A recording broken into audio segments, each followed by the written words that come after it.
Hello everyone, मैं हूं CA Chetna, host of this course. Last session में हमने थियोरेटिकली देखा था कि किस तरीके से सेक्शन 89 का रिलीफ हम क्लेम कर सकते हैं और सेक्शन 89 का रिलीफ होता क्या है टेक्निकली, और टैनी फॉर्म आपको कैसे, क्या क्या उसकी फील्ड्स होती हैं, कब आपको फाइल करना है और किस तरीके से आपको टैनी फाइल करके अपना 89 का रिलीफ क्लेम करना है। ये सब चीजें हम अपने लास्ट सेशन में कवर कर चुके हैं।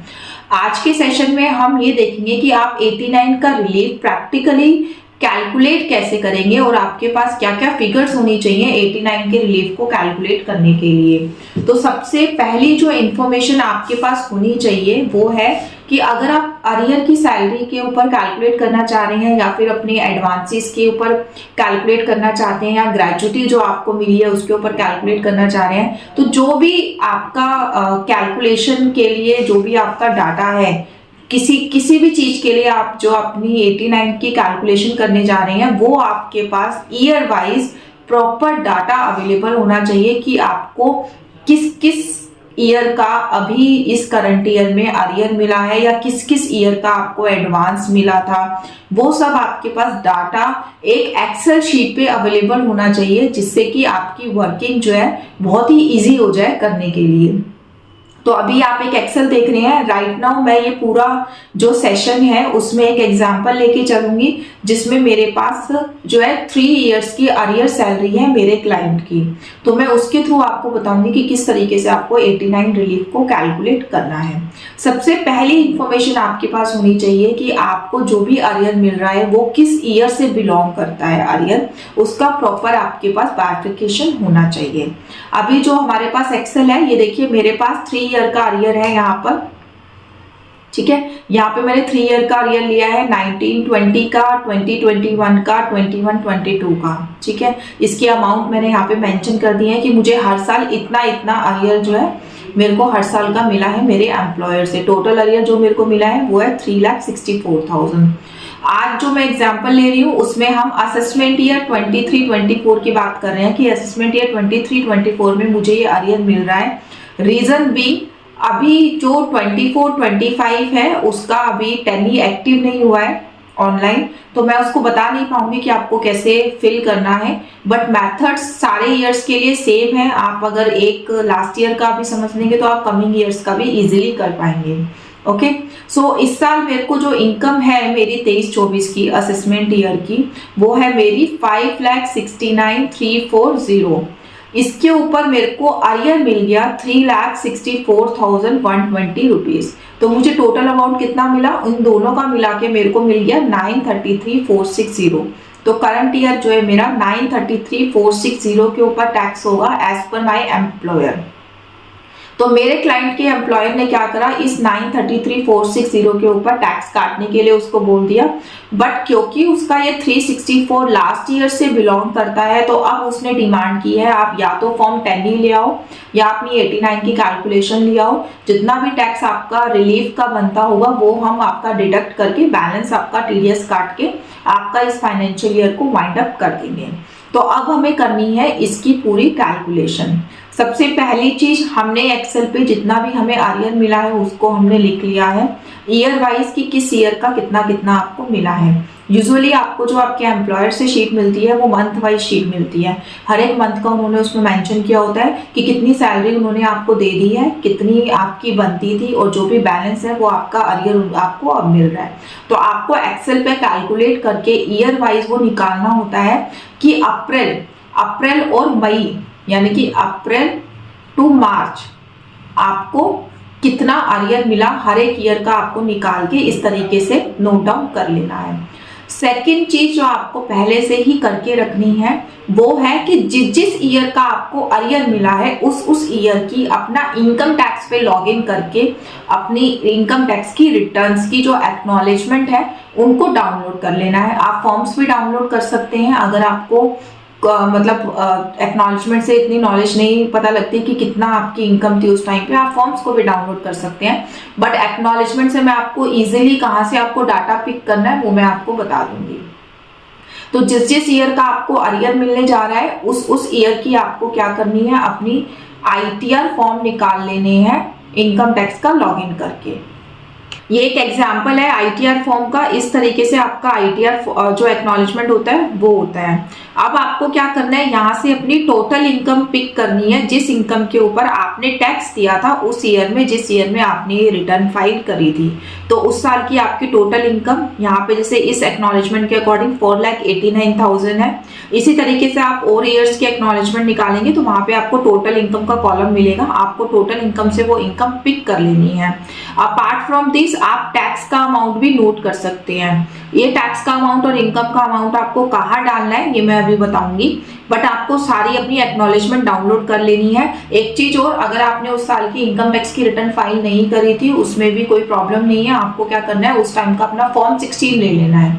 फॉर्म 16 में भी सारी इनकम का आपका पैरामीटर्स होते हैं कि आपकी कितनी टोटल इनकम थी जिसके ऊपर आपने टैक्स पे किया था। अगर फॉर्म 16 भी नहीं है तो आप अपने 26 ईयर्स को चेक कर सकते हैं कि आपकी उस ईयर में कितनी इनकम थी। एएस टीएएस आप चेक कर सकते हैं। अगर कोई भी डॉक्यूमेंट नहीं है तो आपको खुद पता होगा कि उस ईयर में आपने कितनी इनकम अर्न की थी। उस इनकम को आपको एक एक्सेल में नोट डाउन कर लेना है कि उस साल में आपकी कितनी इनकम थी जिस साल का अरियर आपको अभी मिल रहा है। वैसे यूजुअली लोगों ने रिटर्न भरी होती है, रिटर्न से आपको डाटा मिल जाएगा। सेकंड ऑप्शन आपका फॉर्म 16 का है, थर्ड ऑप्शन आपका 26 ईयर्स का है। तो आपको इसी सीक्वेंस में अपनी रिटर्न्स देखनी है। समटाइम्स ऐसा भी होता है कि लेट सपोज मेरे क्लाइंट को 5 ईयर्स का अरियर मिला है, उसमें से कुछ सालों की तो उसने रिटर्न भरी है, कुछ सालों की उसने रिटर्न नहीं भरी। तो उस केस में आप दोनों का मिक्स एंड मैच ले सकते हैं। जिन सालों की उन्होंने रिटर्न भरी है उसकी आप रिटर्न लीजिए, जिन सालों की उन्होंने रिटर्न नहीं भरी उसका आप फॉर्म 16 लेके अपनी वर्किंग को आगे स्टार्ट कर सकते हैं। ओके, अब ये दो चीजें आपने अपनी कलेक्ट कर ली। तीसरी मैं अब आपको दिखाती हूँ टैनी का फॉर्मेट। टैनी का फॉर्मेट मैं एक बार आपको इसलिए दिखाना चाहती हूँ ताकि जो हम एक्सेल बनाने जा रहे हैं उस एक्सेल का आपको आइडिया लग जाए कि किस तरीके से वो होगा। देखिए, ये जो मैंने एक्सेल पे वर्किंग कर रखी है ये पूरा आपका जो टैनी फॉर्म है वो इसी वर्किंग पे बेस्ड होता है। इसी टेबल के अकॉर्डिंग उसमें भी टेबल बन के आती है, यही सारी सीक्वेंस होती है। एक बार हम ये फॉर्म को समझ लेते हैं और आपको ऐसा ही एक एक्सेल रेडी रखना है टैनी को फाइल करने से पहले। इस एक्सेल का फॉर्मेट मैं आपको इस कोर्स के साथ डाल दूंगी, आप उसमें अपनी इंफॉर्मेशन डाल सकते हैं। ठीक है, सबसे पहले हम इस एक्सेल के फॉर्मेट को समझ लेते हैं। सबसे पहले ये एक्सेल का फॉर्मेट आपको क्या कहता है, नंबर 1 फील्ड में कि आपकी जो टोटल इनकम है excluding salary received in arrear, यहाँ पे आपको जो आपकी अरियर सैलरी है वो आपकी इसमें इंक्लूड नहीं होगी। बिना अरियर्स के जो आपकी करंट ईयर की सैलरी है, जिस ईयर की आप कैलकुलेशन करने जा रहे हैं वो आपको मेंशन करनी है विदाउट एनी अरियर। सो ये हमने यहाँ पे मेंशन कर दी, दैट इज 5,69,000। ठीक है, ये हो गई हमारी 5,69,000। उसके बाद ये बोलता है कि आपको जो सैलरी का अरियर मिल रहा है वो आप मेंशन कर दीजिए, दैट इज 3,64,000। ठीक है, साथ वाली शीट में हमने कैलकुलेशन करी हुई थी, वहां से हमने ये दोनों फिगर्स पिक कर ली। अब ये कहता है कि आपकी टोटल इनकम, इन दोनों को ऐड करके हमारी टोटल इनकम आ गई। फिर ये कहता है टैक्स ऑन टोटल इनकम, मतलब कि इसके ऊपर आपको कितना टैक्स पे करना पड़ेगा, दैट इज 1,03,160 रुपीज। ओके, फिर उसके बाद ये कहता है कि tax on total income as per item 1 मतलब 5,69,000 के ऊपर आपको कितना टैक्स पे करना पड़ता, हमने वो मेंशन कर लिया। फिर ये दोनों का डिफरेंस पूछ रहा है, फिर नीचे वाली टेबल से डिफरेंस आ रहा है। मतलब अभी आप इन फिगर्स पे फोकस मत करो, अभी ये फिगर्स आपके लिए रेलिवेंट नहीं है। अभी ये वाली जो आपकी फिगर्स है ये आपके लिए रेलिवेंट नहीं है, अभी आप इनके ऊपर फोकस मत करो। अभी सिर्फ आप ये ऊपर की 3 फिगर्स देखो कि हमने अपनी टोटल इनकम देखी, अरियर देखा कितना मिला है और टोटल मिलाकर कितनी इनकम हो गई विद अरियर वो हमने ले ली। ठीक है, अब जब हम टेबल में नीचे आएंगे, ये देखिए अब इस टेबल में क्या कहता है ये कि जिस ईयर का आपको अरियर मिला है आपको उस ईयर का जो है इनकम यहाँ पे डाल लेनी है कॉलम नंबर 2 में। कॉलम नंबर 2 में हमने कैसे इनकम डाली, सबसे पहली बात ये प्रीवियस ईयर का मतलब क्या है कि यहाँ पर जो ये डाटा मांग रहा है ये फाइनेंशियल ईयर वाइज मांग रहा है। ये जो सारा डाटा है आपका प्रीवियस ईयर में ये फाइनेंशियल ईयर वाइज है, ये आपका असेसमेंट ईयर वाइज नहीं है। प्रीवियस ईयर मतलब फाइनेंशियल ईयर, यहाँ पे बहुत ज्यादा कंफ्यूजन होती है। मैंने प्रॉपर 10E का वर्ड यूज किया है। 10E में भी आपको प्रीवियस ईयर ही लिखा हुआ आएगा, तो आपको प्रीवियस ईयर का मतलब है फाइनेंशियल ईयर का डाटा यहाँ पे मेंशन करना है। फिर उसके बाद एक होता है total income of the relevant previous year, कि उस प्रीवियस ईयर में आपकी इनकम थी कितनी। तो ये हमने अपनी एक्नॉलेजमेंट्स में से देख के डाल ली। फिर उसके बाद ये कहता है उस ईयर में आपको कितना कितना अरियर मिला। तो जो मैंने यहाँ पे शीट बनाई थी, यहाँ से मैंने ये अमाउंट देख के इसके आगे डाल दिए कि इतना इतना मेरे को अरियर वहां से मिला था। फिर इन दोनों का टोटल यहाँ पर आ गया। अब आपसे ये पूछेगा कि टैक्स, यानी कि जो कॉलम नंबर 2 है इसके ऊपर आपने कितना टैक्स पे करा। ये टैक्स का अमाउंट आप अपनी आईटीआर में से भी ले सकते हैं, क्योंकि वहां पर भी आईटीआर में मेंशन होता है कि जैसे इतना आपकी टोटल इनकम थी, इसके ऊपर आपने इतना टैक्स पे करा है। आप ये अपनी आईटीआर से भी ले सकते हैं, या आपको किसी भी तरीके का कोई कंफ्यूजन है तो आप इनकम टैक्स का जो कैलकुलेटर है, टैक्स कैलकुलेटर, उसके थ्रू इसको कैलकुलेट कर सकते हैं। एक चीज और, अगर आप इनकम टैक्स कैलकुलेटर को यूज कर रहे हैं कैलकुलेट करने के लिए, तो जहां पे आप फिगर्स डालेंगे ना, वो फील्ड आपकी टोटल इनकम की होनी चाहिए। ये जो हमारी फिगर्स है, हमने वो वाली फिगर्स उठाई हैं कि आपका इसमें कोई डिडक्शन इंक्लूड नहीं है। डिडक्शन सारे हमारे डिडक्ट हो चुके हैं। जो आपकी स्टैंडर्ड डिडक्शन होती है वो भी हमारी इसमें से ऑलरेडी डिडक्टेड है। हमने यहाँ पे वही फिगर्स लिए जिसके ऊपर टैक्स अब आपका लगेगा। इन्हीं वैल्यूज के ऊपर आपको प्योर टैक्स कैलकुलेट करना है। इसमें से किसी भी तरीके का फर्दर डिडक्शन आपको कुछ नहीं करना है। तो आप इसका ऊपर टैक्स कैलकुलेट करने के लिए अपना इनकम टैक्स कैलकुलेटर को भी यूज कर सकते हैं, या फिर अपनी आईटीआर बी से भी अमाउंट को पिक कर सकते हैं। तो फिर आपको कॉलम नंबर 5 में टैक्स डालना है कि इस अमाउंट के ऊपर कितना टैक्स आपका बनेगा। कॉलम नंबर 6 ये कहता है कि अगर आपको उसी टाइम पर ये अरियर का अमाउंट मिल जाता, यानी कि टोटल अगर आपको इतना अमाउंट मिल जाता सेम ईयर में, तो आपका कितना टैक्स लगता। तो आपको ये अमाउंट कहाँ से डालना है, या तो आप इनकम टैक्स कैलकुलेटर का यूज कर सकते हैं, या फिर जब आप ये एक्सेल बना रहे हैं तो आप इस वाले कॉलम को अभी फिल नहीं भी करेंगे तो भी चलेगा, क्योंकि जब हम 10E फाइल करते हैं, 10E के टाइम पर ये फिगर्स ऑटो कैलकुलेट होके आती हैं। वो कैसे, वो मैं अभी आपको बताऊंगी जब 10E फाइल करेंगे हम। ठीक है, तो ये वाला कॉलम आप 6 नंबर कॉलम नहीं भी फिल करेंगे तो भी आपको अभी के लिए चलेगा। 7 नंबर कॉलम में क्या होता है, इन दोनों का डिफरेंस होता है कि अगर आपको अरियर उस टाइम पे मिल जाता तो कितना टैक्स पे करना पड़ता, नहीं मिला था तो कितना टैक्स पे करना पड़ा। इन दोनों का जो डिफरेंस है, यानी कि अगर ये आपको अरियर उस टाइम पे मिल जाता तो आपको कितना टैक्स और एक्स्ट्रा पे करना पड़ता, 64,000 रुपीज और आपको टैक्स पे करना पड़ता। जो कि ये अमाउंट अगर हम वैसे देखें तो आपको अब कितना टैक्स पे करना पड़ रहा है, 75,000 रुपीज एक्स्ट्रा पे करना पड़ रहा है। 75 में से 64 लेस करते हैं तो आपका 11,000 का रिलीफ निकल के आता है, जो आप क्लेम कर सकते हैं जब आप अपनी इनकम टैक्स की रिटर्न को फाइल करेंगे तब।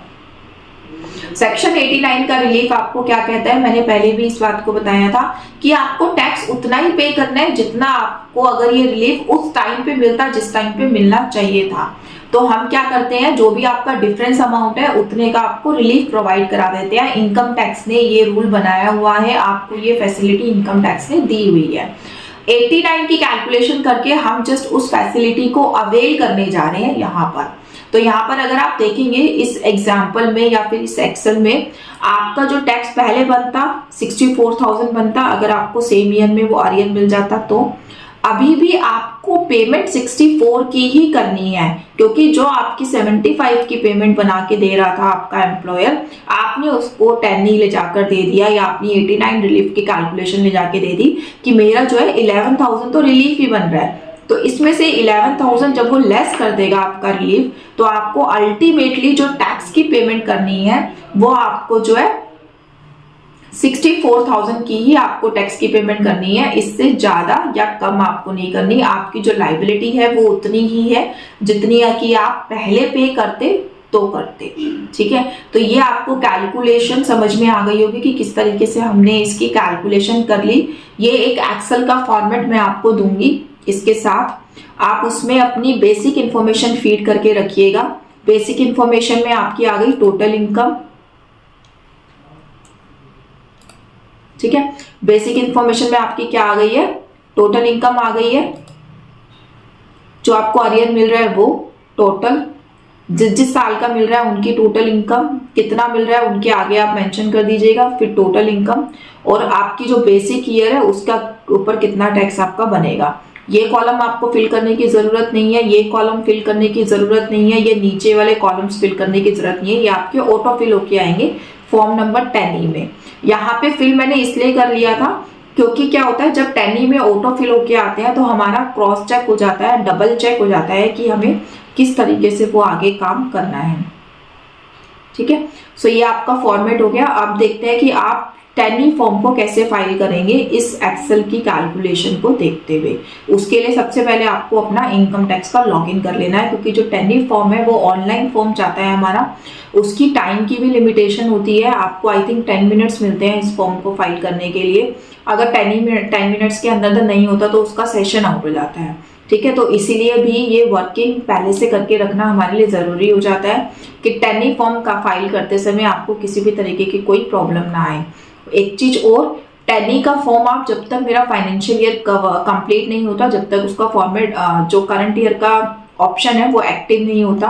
जैसे ही आपका फाइनेंशियल ईयर कंप्लीट हो जाएगा, आपका वो ऑप्शन एक्टिव हो जाएगा, आप फिर उस फॉर्म को फाइल कर पाएंगे। अभी अगर आपको अपने एम्प्लॉयर को या अपने क्लाइंट को 89 का रिलीफ निकाल के देना है तो आप इस एक्सेल का यूज करके उस अमाउंट को कन्वे कर सकते हैं कि इतना आपका 89 का रिलीफ है। यहाँ पे मैं 2 चीजें और बताऊंगी जो कि मेरी पहले रह गई थी। 89 रिलीफ का कैलकुलेटर जो है इनकम टैक्स डिपार्टमेंट ने भी दिया हुआ है, आप वहां से भी देख सकते हैं। बट पर्सनली मुझे वो कैलकुलेटर पसंद नहीं आया, क्योंकि उसमें भी हमें सारे टैक्स खुद से कैलकुलेट करके डालने पड़ते हैं कि कितना हमारा टैक्स बन रहा है, before arrear, after arrear, even minus करके भी मेरे को उसमें फिगर्स डालनी पड़ रही है। तो उसमें मुझे ज़्यादा मेहनत वाला काम लगता है बिसाइड दिस कि मैं एक्सेल पे उसको कैलकुलेट करूँ। ठीक है, और दूसरी चीज, अगर आप गूगल सर्फिंग करेंगे तो आपको एबेकस की कुछ एक्सेल्स मिल जाएंगी फाइनेंशियल ईयर वाइज, जिन्होंने ये जो आपकी टैक्स को, जो मैंने बोला कि आप इनकम टैक्स कैलकुलेटर को यूज करके यहाँ पे अमाउंट डाल दीजिएगा, तो अगर अब आप उस एबेकस की एक्सेल्स को यूज करेंगे तो उसमें जस्ट आपको अपनी इनकम डालनी होती है, अरियर डालना होता है, और अपनी करंट ईयर की इनकम और अरियर का अमाउंट डालना होता है। और जब आप उसको रन करेंगे तो ये जो टैक्सेस हैं ये ऑटो कैलकुलेट होके आ जाती है। बट फिर भी मैं कहूंगी कि आप अगर एबेकस की एक्सेल्स को भी यूज करने जा रहे हैं तो आप उसमें भी 1-2 अपने सैम्पलिंग बेसिस पे 1-2 ईयर्स के जरूर चेक कर लीजिए कि आपका जो कैलकुलेशन है वो ठीक आ रहा है नहीं आ रहा, क्योंकि उसमें भी कैलकुलेशन मिस्टेक्स होती हैं। इसीलिए ये एक्सेल मैंने प्रिपेयर करी है कि आप सारी कैलकुलेशन अपने हाथ से करिए, ताकि किसी भी सॉफ्टवेयर पे अगर आप डिपेंड हो रहे हैं ना, जो थर्ड पार्टी मतलब इस तरीके का एक्सेल का सॉफ्टवेयर है, तो देयर माइट भी चांसेस की गलतियां हो सकती हैं। और एक बार अगर आपने रिलीफ क्लेम कर लिया और अगर आपने वो गलत रिलीफ क्लेम कर लिया तो इनकम टैक्स का नोटिस आपके पास आ सकता है। उस नोटिस से पीछा छुड़ाना ना बहुत मुश्किल हो सकता है। तो इसलिए अपनी तरफ से कैलकुलेशन एकदम फुल प्रूफ करके चलिए। अगर आप थर्ड पार्टी सॉफ्टवेयर को यूज कर रहे हैं या फिर किसी इस तरीके से एक्सेल को यूज कर रहे हैं जो गूगल पे अवेलेबल है, तो आप उसको जरूर सैम्पलिंग बेसिस पे क्रॉस चेक करिए ही करिए। ठीक है, तो ये यहाँ पर मेरे सारे पॉइंट्स कवर हो गए हैं। अब हम ऑनलाइन चेक करते हैं कि 10E कैसे फाइल करना है। 10E को फाइल करने के लिए सबसे पहले आपको अपना इनकम टैक्स पे लॉगिन कर लेना है। इनकम टैक्स पे लॉगिन कैसे करोगे, होपफुली सबको ये पता होगा, नहीं पता तो मैं उसका भी वीडियो आपके साथ शेयर कर दूंगी कि आपको कैसे लॉगिन करना है। इनकम टैक्स पे जब आप लॉगिन कर लेंगे तो ई फाइल के टैब पे आप जाइएगा। यहाँ पे सेकंड ऑप्शन है income tax forms. Income tax forms पे जाने के बाद यहाँ पे देखिए फर्स्ट ऑप्शन है फाइल इनकम टैक्स फॉर्म्स, आपको इसके ऊपर क्लिक करना है।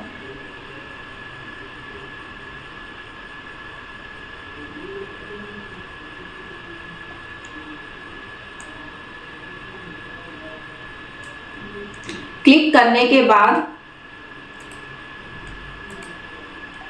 आपके पास ये 3 ऑप्शन यहाँ पे हैं, person with business and profession income, person without business and profession income, person not dependent on any source of income. आपको सेकंड ऑप्शन पे क्लिक करना है। सेकंड ऑप्शन पे सेकंड ऑप्शन ही है फॉर्म 10E का। आपको ये 10E का फॉर्म फाइल नाउ पे क्लिक करके ओपन कर लेना है। अब आपको असेसमेंट ईयर अपना सिलेक्ट करना है कि किस असेसमेंट ईयर के लिए हम फाइल कर रहे हैं। तो जैसा कि मैंने बताया था अभी 24-25 के लिए यहाँ पे विजिबल नहीं हो रहा, 23-24 तक ही आप फाइल कर सकते हैं। मार्च के बाद आपको 24-25 का भी यहाँ पे मिल जाएगा।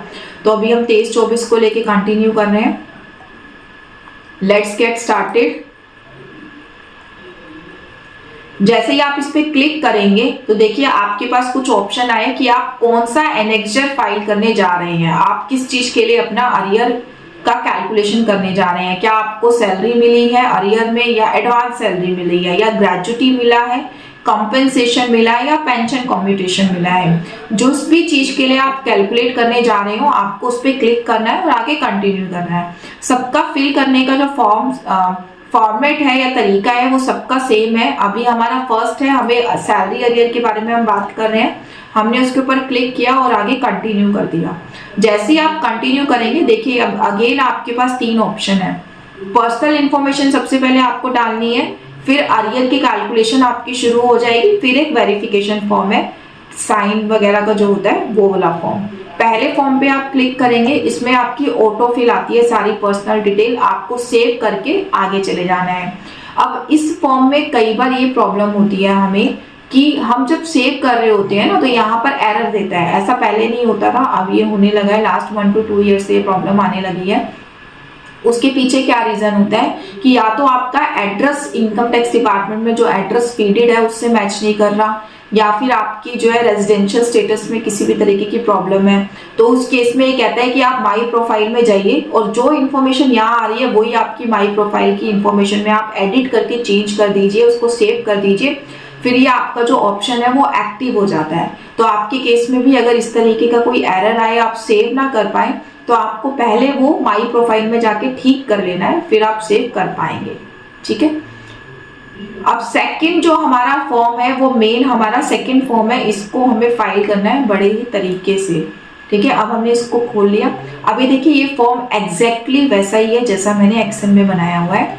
फर्स्टली आपको टोटल इनकम लिखनी है एक्सक्लूडिंग अरियर इनकम, फिर उसके बाद आपकी अरियर इनकम आएगी, उसके बाद टोटल आएगी इन दोनों को मिला के, फिर टैक्स आएगा टोटल इनकम पे, इस वाली टोटल इनकम पे जो विद अरियर है, फिर टैक्स आएगा विदाउट अरियर वाली इनकम पे, फिर आपकी जो इनका डिफरेंस आएगा कि उस साल में अगर आप पे कर देते जिस साल को आपको अरियर मिल रहा है तो आपको कितनी रिबेट मिलती, और नीचे आ जाएगा आपका रिलीफ का अमाउंट।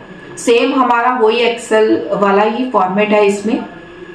अब इसमें ये जो क्लिकेबल फील्ड्स नहीं है, ये अपने आप ऑटो फिल होके आएंगी, जिसमें आप फिल कर सकते हैं, उसमें आपको इन्फॉर्मेशन फिल करनी है। तो अब हम 1 by 1 इन्फॉर्मेशन यहाँ पे फिल करेंगे। पहले आपको कौन सा कॉलम फिल करना है? नंबर 1 आपको कॉलम फिल करना है अपना एक्सेल देखकर कि हमारी इनकम कितनी थी, 569,340। तो आपको सबसे पहले अपना फर्स्ट कॉलम फिल करना है 569,340। ठीक है, ये हमने फीड कर दिया अपना 569,340। देन यहाँ पर हम कुछ नहीं डाल सकते, यहाँ पर अपने आप इनकम आ गई है, ये सारा अमाउंट अपने आप इन्होंने कर लिया है कैलकुलेट। अब कोई भी फील्ड मेरा फिल करने वाला नहीं है। अब सीधा आपको यहाँ पे आना है ऐड डिटेल्स। ऐड डिटेल्स पे जब आप क्लिक करेंगे तो ये जो हमने कॉलमर बनाया हुआ था नीचे, इस कॉलमर की जो डिटेल है वो आपको यहाँ पे ऐड डिटेल में डालते चलना है। सबसे पहले ये पूछ रहा है प्रीवियस ईयर। प्रीवियस ईयर हमारा सबसे पहले 21-22 को हमने क्लिक कर लिया। अब ये पूछता है total income of the relevant previous year. यहाँ पे जो टोटल इनकम आपको डालनी है विदाउट अरियर वाली डालनी है। तो हमारी टोटल इनकम कितनी है 586,253। ठीक है, 586,253 ये हमने डाल दी यहाँ पे। अब ये पूछ रहा है कि उस टाइम का आपको कितना अरियर मिला है। तो आप अपनी एक्सेल दोबारा देखेंगे 119,238 टोटल इनकम आपकी अपने आप कैलकुलेट हो गई। अब ये पूछ रहा है कि आपकी टोटल इनकम पे कितना टैक्स था। कॉलम नंबर 2 में जो आपकी टोटल इनकम आ रही है इस पे कितना टैक्स है आपका।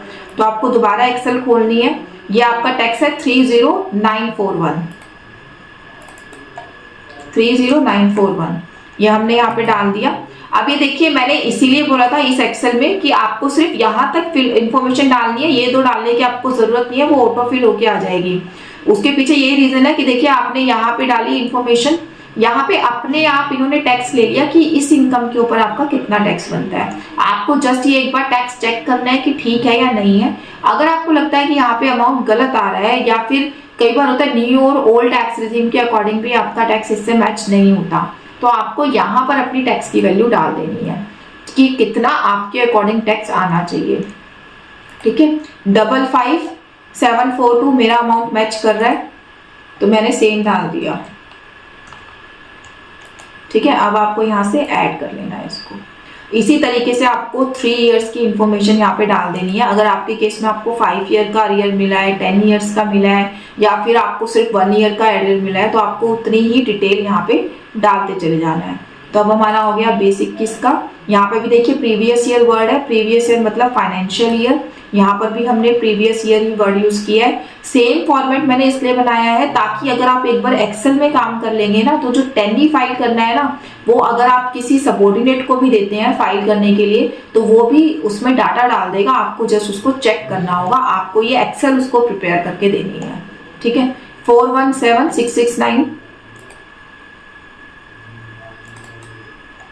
417669 यहाँ पे आ जाएगा आपका अरियर का अमाउंट 116351 116351।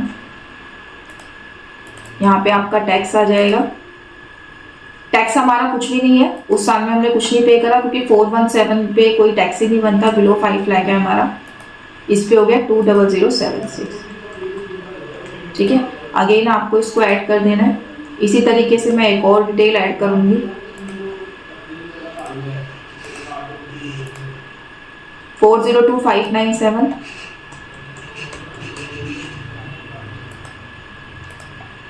इसके ऊपर भी आपको कोई टैक्स नहीं बनेगा क्योंकि बिलो 5 लाख की आपकी इनकम है। आपका जो अरियर है वो आ जाएगा यहाँ पे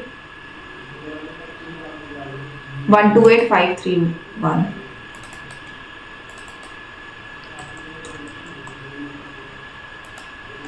ठीक है।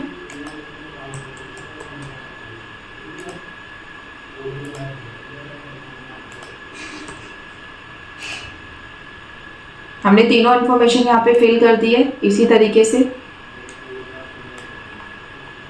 अब जैसे ही मैंने यहाँ पे तीनों इन्फॉर्मेशन फिल करी, तो जो मेरे लास्ट वाले कॉलम थे डिफरेंस का अमाउंट और टैक्स का अमाउंट, वो देखिए जैसे मैंने एक्सेल में कॉलम बनाया, कॉलम और टेबल बनाई थी, सेम ये टेबल वो वाली बन के आ गई, ठीक है। यहाँ पर इन्होंने अपने आप फिगर पिक कर ली 2743423। आपके ऊपर वाला टैक्स कितना बन रहा है, डिफरेंस अमाउंट, आपकी जो टैक्स है अरियर वाला उसका डिफरेंस कितना बन रहा है, और आपका जो रिलीफ कितना बन रहा है वो बन रहा है 11385। मैंने जैसा एक्सेल में कैलकुलेट किया था एज इट इज मेरा अमाउंट रिलीफ का बन के आ रहा है। इसका मतलब मेरा जो टैली फॉर्म मैंने फिल किया है वो फॉर्म बिल्कुल सही है। मेरी कैलकुलेशन जो मैंने एक्सेल में करी थी वो भी कैलकुलेशंस बिल्कुल सही है। एक चीज और, टैली में जो टैक्स के 2 कॉलम्स हैं वो देख के आप कंफ्यूज मत होइएगा। ये पहले 2 कॉलम नहीं होती थी, जब से ये न्यू और ओल्ड टैक्स रिजीम आई है तब से ये 2 कॉलम यहाँ पे मेंशन होने लगे हैं, क्योंकि जो सिस्टम है, सिस्टम अपने आप से कैलकुलेट कर रहा है आपका टैक्स। ये जो ऑटोफिल वाली पोजीशन है वहां पर, अब वो ओल्ड टैक्स रिजीम से कर रहा है, न्यू से कर रहा है, और आपने कौन सी टैक्स रिजीम उस ईयर के लिए ऑप्ट करी थी, नेवर नो। तो आपको ये जो टैक्स कैलकुलेट करता है, आपको उसको एक्सेप्ट एज इट इज नहीं कर लेना है। अगर आपको लगता है कि आपका टैक्स उतना नहीं है, आप उस टाइम की रिटर्न देखिए कि आपने उस टाइम पे कितना टैक्स पे करा, या करंट ईयर में आप कौन सी रिजाइन को सिलेक्ट कर रहे हैं, कितना आपका टैक्स बनता है, तो आपको वो अमाउंट यहाँ पे चेंज करने का इन्होंने ऑप्शन दे रखा है। अगर आपको लगता है आपका सेम टैक्स नहीं बनता तो आप यहाँ पे चेंज कर सकते हैं उस अमाउंट को। इसलिए यहाँ पे हर एक टैक्स के साथ इन्होंने 2 फील्ड्स प्रोवाइड करी हैं कि हम सिस्टम कैलकुलेट से इतना टैक्स बना के दे रहे हैं, अगर आप चाहते हैं तो आप इस टैक्स को चेंज कर सकते हैं। तो ये मेरा फॉर्म बिल्कुल सही मैंने फिल कर लिया है, मेरे एक्सेल से मैच कर रहा है। मैं इसको सेव कर दूंगी, ठीक है। सेव करने के बाद आपको वेरिफिकेशन करना है। वेरिफिकेशन में यहाँ पे टिक करके अपना प्लेस डालना है, देन अगेन इसको सेव कर देना है। जब आपके ये तीनों स्टेप कंप्लीट हो जाएंगे तो ये प्रीव्यू का जो ऑप्शन है वो हाईलाइट हो जाएगा, आपको इस पर क्लिक करना है। जैसे ही आप इस पर क्लिक करेंगे तो आपको पूरा टैली का फॉर्म ऑटो फिल होके नजर आएगा। आप उसको एक बार चेक करना चाहें तो चेक कर सकते हैं। अपने रिलीफ को दोबारा चेक कर लीजिएगा उस फॉर्म में कि जितना आपका एक्सेल में आ रहा है उतना ही आ रहा है ना। चेक करने के बाद आपको सबमिट करना है। सबमिट करने के लिए आपके पास एक ईवीसी कोड आएगा, जैसे हम रिटर्न को वेरीफाई करते हैं वैसे आपको ईवीसी कोड डालना है और इस फॉर्म को सबमिट कर देना है। तो टैली फॉर्म को फाइल करना बहुत ही इजी प्रोसेस है, सारा प्रोसेस आपका ऑनलाइन है। बट हाँ, आपको थोड़ा सा इसकी कैलकुलेशन जो है, ट्रिकी कैलकुलेशन है, उसके ऊपर आपको ध्यान रखना पड़ता है। और टैली फॉर्म आपको क्या करना है, अपनी रिटर्न, इनकम टैक्स की रिटर्न और टैनी का फॉर्म आपको साइमल्टेनियसली बनाना है फाइल करने से पहले। बट आप गलती से भी रिटर्न को पहले सबमिट मत कर देना टैनी से पहले, क्योंकि मेरे साथ पर्सनली ऐसे बहुत सारे केसेस हुए हैं जिसमें क्या होता है कि गलती से भी मैंने रिटर्न को पहले दबा दिया और टैनी को उसके जस्ट आप 1 मिनट बाद भी दबा रहे हो ना, तो डिपार्टमेंट का ऐसे ऑटो प्रोसेस जो है प्रोसेस हो गया है। तो रिटर्न कई बार क्या होता है, वेरिफिकेशन के लिए या फिर प्रोसेस के लिए पहले चली जाती है फॉर्म से पहले, जैसे आप रिटर्न को अपलोड कर देते हैं।